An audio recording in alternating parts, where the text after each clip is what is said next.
संवाद साधत आहे. सन्मान्य ज्येष्ठ साहित्यिक प्राध्यापक नवनाथ शिंदे साहेब, एकदा जोरदार टाळ्यांच्या गजरात त्याचं स्वागत आपण करूया. मी त्यांना विनंती करतो आपण विचार या अहिल्यानगरकरांच्या घोड्यामध्ये आपले विचार ठेवावे ही नम्र विनंती. धन्यवाद सर. आदरणीय विचारपीठावरती उपस्थित असणारे कार्यक्रमाचे मुख्य संयोजक गाडेकर साहेब, त्याचबरोबर लोकनेते पद्मभूषण डॉक्टर बाळासाहेब विखे पाटील, प्रवरा ग्रामीण शिक्षण संस्थेचे सचिव मान्य श्री भारतजी घोगरे पाटील साहेब, तसेच ज्या महाविद्यालयामध्ये हा कार्यक्रम मोठ्या दिमाखात संपन्न होत आहे त्या महाविद्यालयाचे प्राचार्य doctor professor Rambhau Pawar sir, त्याचबरोबर माझ्या समवेत असणारे सर्व वक्ते आणि रसिक अभ्यासक श्रोते, प्रथम मी विचारपीठावरील सर्व महामानवांच्या चरणी विनम्र वंदन करतो. आजच्या परिसंवादाचा विषय आहे ग्रंथ, साहित्य व समाज. विषय समजून घ्या, त्याची थीम डोळ्यासमोर ठेवा आणि त्या अनुषंगानं मग आपल्याला एक एक कंगोरे समजून घेता येतील. विषयाचं मध्यवर्ती सूत्र आहे ग्रंथ, साहित्य व समाज. घरात असावा देवासाठी पाठ, घरात असावा देवासाठी पाठ, तसे असावे ग्रंथाचे कपाट. असा आग्रह आपण धरला पाहिजे. ज्या प्रवरानगरच्या सहकार पुण्यभूमीमध्ये आपण आज हा ग्रंथोत्सव, साहित्योत्सव आयोजित केलेला आहे, ते म्हणजे पद्मश्री डॉक्टर विठ्ठलराव विखे पाटील यांच्या पदस्पर्शाने पावन झालेल्या या भूमीमध्ये आपल्याला या विषयाचं मध्यवर्ती सूत्र पेरल्याचं दिसून येत आहे. डॉक्टर शिवाजी सावंत यांनी लिहिलेलं लढत भाग 1 आणि लढत भाग 2 चरित्र असे, राजा मंगळवेडेकरांनी लिहिलेलं भूमिपुत्र नावाचं चरित्र असेल, प्राध्यापक माये देव यांनी लिहिलेलं साखरेचा ठेवा असेल, किंवा महाराष्ट्र राज्य साहित्य संस्कृती महामंडळाने प्रकाशित केलेले महाराष्ट्राचे शिल्पकार पद्मश्री डॉक्टर विठ्ठलराव विखे पाटील हे ग्रंथ असेल. या ग्रंथाच्या माध्यमातून समाजाचं चिंतन, व्यक्तिचित्रण आपल्याला या साहित्यामध्ये उमटलेलं दिसून येतं.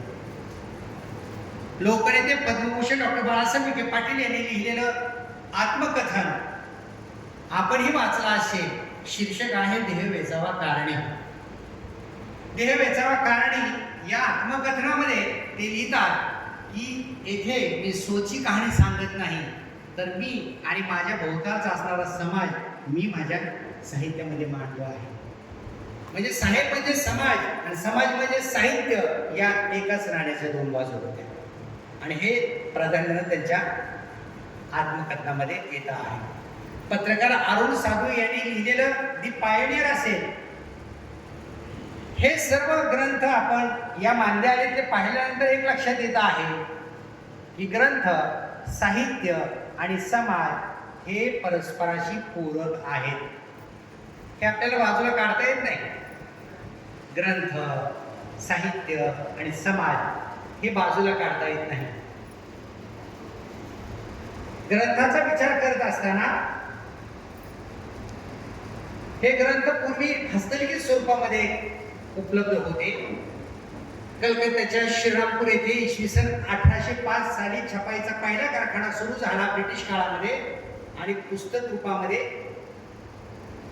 आपल्याला हे लेखन साहित्य उपलब्ध होऊ लागलं. त्याच्या अगोदरचं जे साहित्य आहे ते मौखिक स्वरूपामध्ये, ज्याला आपण फोकलोअर असं म्हणतो, लोकसाहित्याच्या रूपामध्ये ते जिवंत होतं. म्हणजे मराठी लोककथा असेल, मराठी लोकगीता असतील, प्रयोगरूप लोककला असतील, म्हणी, उखाणे, कोडी या माध्यमातून हे लोकसाहित्य व्हर्बल, नॉन व्हर्बल, शाब्दिक आणि शाब्देतर साहित्यामध्ये लोकांच्या तोंडी होतं. एका पिढीकडून दुसऱ्या पिढीकडे हे मौखिक रूपामध्ये संक्रमित स्वरूपात हे ज्ञान बदलत जात होतं. हे पारंपरिक मराठी लोकसाहित्य होतं. या समकक्ष 5 भक्ती संप्रदाय महाराष्ट्रामध्ये होऊन गेले. नवनाथ संप्रदाय, महानुभाव संप्रदाय, वारकरी संप्रदाय, समत संप्रदाय आणि दत्त संप्रदाय या संप्रदायाचंही साहित्य जे आता सरांनी उल्लेख केला ते महाराष्ट्राच्या मनाची, मराठी भाषेची, अस्मितेची भरणपोषण करत होतं. प्राधान्यानं तत्कालीन कालखंडामध्ये विद्वज्जन असणाऱ्या संस्कृत भाषेला फाटा देऊन प्राकृत मराठीमध्ये ही संतांची, पंतांची आणि तंतांची रचना बंदिस्त झालेली आपल्याला दिसून येते. म्हणजे हे 5 भक्ती संप्रदाय, भक्ती संप्रदायाची अध्यात्माची लोक चळवळ या माध्यमातून मराठी अस्मिता, मराठी भाषा, मराठी संस्कृती टिकवली जात होती. संत तुकोबाराय म्हणतात की आम्हा घरी धन शब्दाची चरत नाही.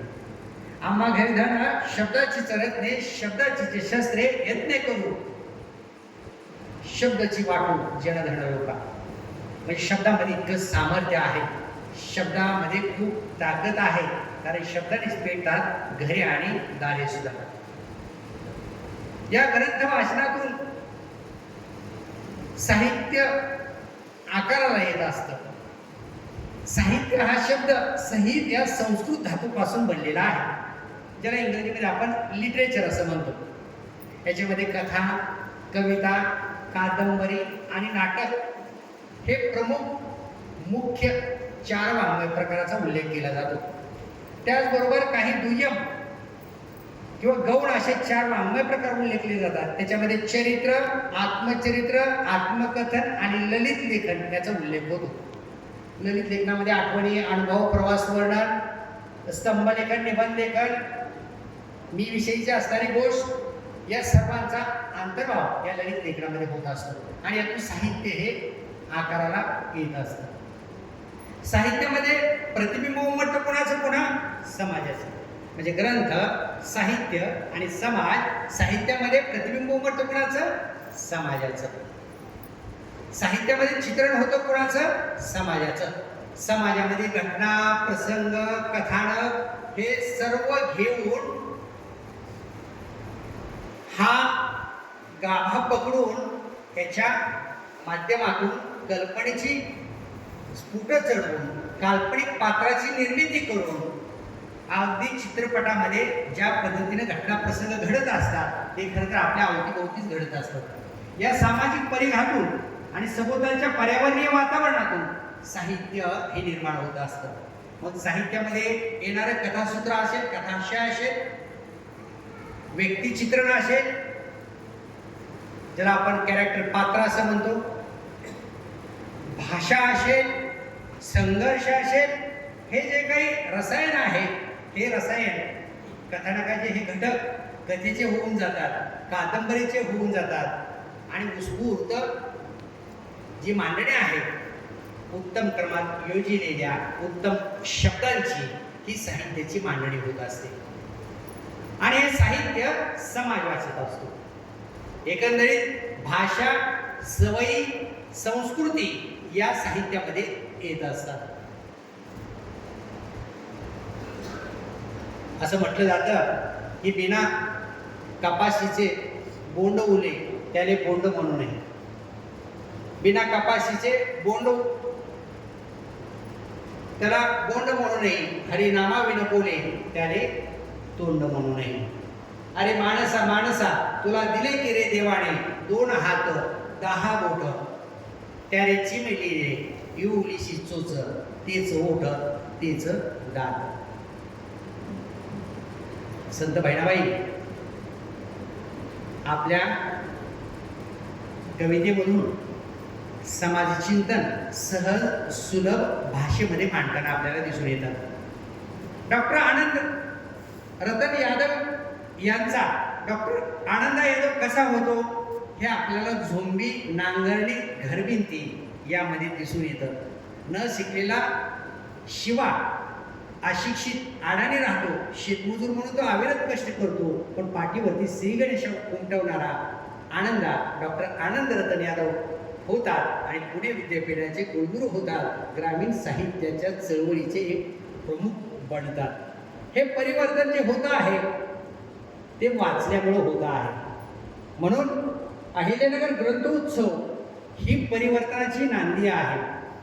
आज त्यांनी प्रवरानगरची निवड केली, आमच्याही नव्या वक्त्यांची इथं निवड केली, आम्ही आश्चर्यचकित झालो आणि ही चळवळ ग्रामीण भागामध्ये रुजू केली, हे खूप कौतुक करण्यासारखी गोष्ट आहे। अगदी साहित्याच्या वाचनाने समाज सुसंस्कृत होत असतो, समाजाला मूल्य मिळत असतात आणि याच्यातूनच खऱ्या अर्थानं राष्ट्र निर्माण होत असतं। म्हणून असं म्हटलं जातं की वाचाल तर वाचाल, वाचाल तर टिकाल, वाचाल तर शिकाल। कारण ग्रंथांनीच घडवलं। आम्हाला पुस्तकाच्या गराड्यामध्ये खूप छान वाटतं, पुस्तकाच्या गराड्यामध्ये खूप सुंदर वाटतं, कारण पुस्तकामध्ये केलेली गुंतवणूक ही सर्वाधिक व्याज देत असते। पुस्तकामध्ये केलेली गुंतवणूक सर्वाधिक व्याज देत असते। म्हणून अध्ययन करत असताना, अध्यापन करत असताना संशोधनाची कास धरून नवनव्या संकल्पना, नवनवे आयाम आपण शोधून कल्पनेची स्फुट घेऊन कल्पनाशक्ती, सृजनशीलता, संवेदनशीलता जोपासत आपण समाज घडवण्याचं खऱ्या अर्थानं कार्य करत असतो। परिवर्तनवादी साहित्य, वैचारिक साहित्य माणसाचं मन खंबीर करून ठाम भूमिका मांडण्यासाठी आपल्याला दिशा देत असतात। अशी परिवर्तनवादी पुस्तकं, विज्ञानिष्ठ पुस्तकं आपल्याला विवेकवादी बनवत असतात। आणि हा विवेक, हा विचार, अज्ञान, अंधश्रद्धा, आडरेपण याला दूर सारत असतो। मग आपल्याला इथं आठवतं महात्मा ज्योतिबा फुले यांनी लिहिलेलं मराठीतलं पहिलं नाटक तृतीय रत्न। व महात्मा ज्योतिबा फुले यांनी लिहिलेला शेतकऱ्याचा असूड, क्षुद्र शेतकऱ्याच्या बचावासाठी लिहिलेला, द्रव्यहीन आणि अर्थहीन केलेल्या, नागवलेल्या आपल्या बहुजन समाजाला शिक्षणाचा मूलमंत्र ते आपल्या ग्रंथातून देताना दिसत आहात। मग ही जी काय प्रबोधनाची परंपरा आहे, परिवर्तनाची परंपरा आहे, ती संतांपासून, समाजसुधारकांपासून राष्ट्रसंत गाडगे महाराज ते पुढे वाटपर्यंत आपल्याला आलेली दिसते। गोपाला गोपाला, देवकीनंदन गोपाला यासारख्या कृतिशील संदेशातून या सर्व गोष्टीला फाटा आपल्याला या समाजसुधारकांनी दिलेला दिसून येतो आहे। म्हणजे वर्तमानकालीन मराठी कथा वाचल्यानंतर आम्हाला नवे नवे विचार सुचतात, जीवनामध्ये नवी दिशा सापडते, नवी स्वप्न आकार घेत असतात। ही पुस्तकं वाचल्याचा आम्हाला प्रेरणा मिळत असते। IPS अधिकारी डॉक्टर विश्वास नांगरे पाटील यांचं म्हणणे आहे, विश्वास वाचल्यानंतर आमच्या स्पर्धा परीक्षा करणाऱ्या विद्यार्थ्यांना नवी प्रेरणा मिळते। पुणे विद्यापीठाचे माजी कुलगुरू डॉक्टर नरेंद्र जाधव यांचं आमचा बाप आम्ही वाचल्यानंतर आम्हालाही नवी ऊर्जा मिळते। एवढंच नव्हे तर विठ्ठल व्यंकटेश कामत यांचं इडली, आर्किड आणि मी वाचल्यानंतर मला हे व्यवसाय आणि उद्योग क्षेत्रामध्ये नवी नवी स्वप्न घ्यावी अशी भरारी घेता येण्याची ऊर्जा तयार होते। कारण विठ्ठल व्यंकटेश कामत हॉटेलमध्ये वेटरचं काम करत होते, बशा पुसायचं काम करायचे, टेबल पुसायचं काम करायचे।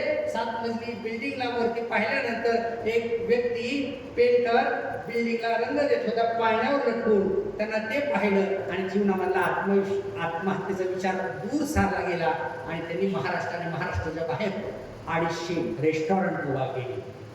आम्हाला किशोर शांताबाई काळे यांचं कोल्हाड्याचं पोर वाचल्यानंतर आम्हाला पूर्णवाडी आणि सोलापूर भाग आठवतो। आम्हाला ही एवढीच ऊर्जा त्याच्यामधून मिळते। फडणवीस यांची वज्रगाठ वाचल्यानंतर आम्हाला ऐतिहासिक संदर्भ येतात। रवी गुंजेकरांची मोचनगड वाचली की आम्हाला पुन्हा इतिहास डोळ्यासमोर आठवतो। बकरीच्या माध्यमातून शिवकाळ घंटा आमच्या समोर येतो। पोवाडा आणि शाहिरीमधला असणारा शृंगार रस, भक्तिरस, वीररस आमच्यामध्ये संचारतो। ही असते क्रांती। संत साहित्य वाचल्यानंतर शांतरसची जाणीव होतोय।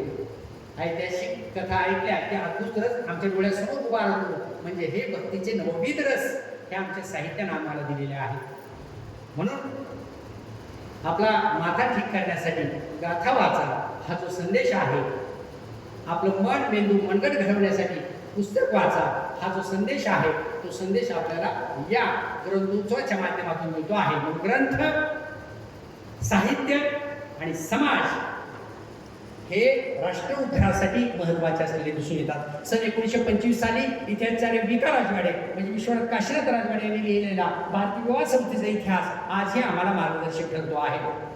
आज आपण साहित्य म्हणतो, जुन्या काळी ज्याला काव्य म्हटलं जायचं, काव्यशास्त्र. अलीकडे संज्ञा आली साहित्यशास्त्र. प्राचीन कालखंडामध्ये काव्यशास्त्र असं म्हटलं जायचं, कारण सगळी रचना ही गद्यपद्य स्वरूप होती, गद्यपद्यात्मक होती. आता सहज उत्स्फूर्त निवेदन हे संवादी सुसंवादी असलेलं आपल्याला दिसून येत आहे. म्हणजे हे साहित्याचे जे काही रचना प्रकार आहेत, अगदी मुक्त छंदपर्यंतचा आपला प्रवास, अलंकारापर्यंतचा प्रवास, हा जो मराठी भाषा वैज्ञानिक दृष्टीने झालेला आहे, हा अलीकडच्या काळामधला वेगवेगळ्या अभ्यासाचे विषय आहेत. म्हणजे साहित्य कृतीचा भाषा वैज्ञानिक दृष्टीने अभ्यास करणं, लोकांच्या बोलीचा अभ्यास करणं, बोली टिकवणं, बोली जीवन ठेवणं.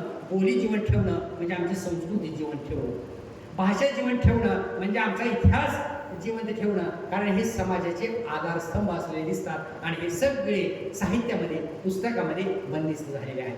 भाषा ही नित्य नूतन असते, भाषा ही परिवर्तनशील असते, भाषा ही नदीसारखी गतिमान असते. भाषेला आपण साठवू शकत नाही. भाषा थांबली, भाषा संपली, संस्कृती मेली, माणूस मेला. म्हणून भाषा ही परिवर्तनशील असते, भाषा ही अर्जित संपत्ती असते. भाषा मिळवता येते, कमवता येते, शिकता येते. ही भाषेची असण्याची वैशिष्ट्य आहे. म्हणजे सुशिक्षित लोकांची भाषा ही श्रेष्ठ, अशिक्षित लोकांची भाषा ही कनिष्ठ. भाषेसंदर्भातले हे जे काही आपली बोलणी आणि मांडणी असते, ही भाषा वैज्ञानिक खोडून टाकतात. सर्व भाषा त्या त्या पातळीवरती समान आहेत. जवळजवळ मराठीच्या 100 बोली आहेत. या 100 बोलींचं जतन करण्याचं काम हे ग्रंथ करताना दिसून येत आहे. समाजाचं मानसिकरित्या भरण पोषण करण्याचं काम पुस्तकं करता आहेत. पुस्तक आम्हाला नवी स्वप्न पाहण्यासाठी आकर्षित करतायत. पुस्तक वाचल्यानंतर आमच्या नव्या नव्या कल्पना निर्माण होत असतात, नवा नवा आशावाद निर्माण होत असतो. जीवनामध्ये आनंद, आल्हाद, सुख मिळण्याचं काम हे साहित्य करत असतं. म्हणून साहित्य या संकल्पनेकडे लेखक म्हणून ज्यावेळेस व्यक्ती पाहतो आणि वाचक म्हणून पाहतो, त्यावेळेस या साहित्याची 2 वेगवेगळी प्रयोजने निघताना दिसतात. काव्यप्रकाश या ग्रंथामध्ये ममट यांचं संस्कृत वचन आहे. काव्य यशस्ये अर्थकृत्ये व्यवहार विधे, काव्य यशस्ये अर्थकृत्ये व्यवहार विधे, शिवेतर रक्षिते कांता संगीत योग दिशीचे. म्हणजे साहित्य आणि साहित्याची प्रयोजने याचा विचार करत असताना आमच्या संतांनी काही यश मिळावं म्हणून लिहिलं नाही, आमच्या संतांनी काही प्रसिद्धी मिळावी म्हणून लिहिलं नाही, पैसा मिळावा म्हणून आमच्या ज्ञानेश्वरांनी लिहिलं नाही. ही सगळी गौण प्रयोजन आहेत. आनंद हे साहित्याचं